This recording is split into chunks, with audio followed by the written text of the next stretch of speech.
ایک دفعہ کا ذکر ہے، ایک کوا بہت بھوکا تھا۔ وہ خوراک کی تلاش میں ادھر ادھر اڑ رہا تھا کہ اچانک اسے پنیر کا ایک ٹکڑا نظر آیا۔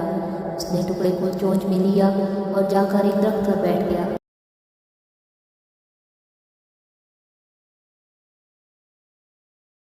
ابھی وہ ٹکڑے کو کھانے ہی لگا تھا کہ وہاں سے ایک لومڑی کا گزر ہوا۔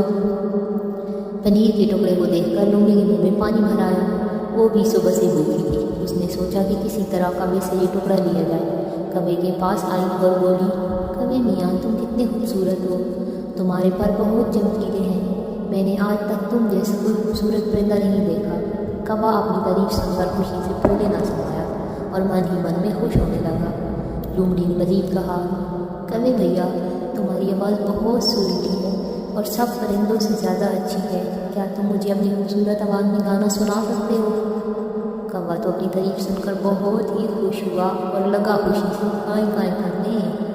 جیسے ہی اس نے منہ کھولا، پنیر کا ٹکڑا نیچے گر پڑا۔ لومڑی نے جھپٹ کر وہ ٹکڑا اٹھایا اور فوراً سے منہ میں ڈال دیا اور کھا کر چلتی بنی۔ کوا بیچارہ اپنا سامان لے کر بیٹھ گیا۔ اسی لیے کہتے ہیں خوشامد بری بلا ہے۔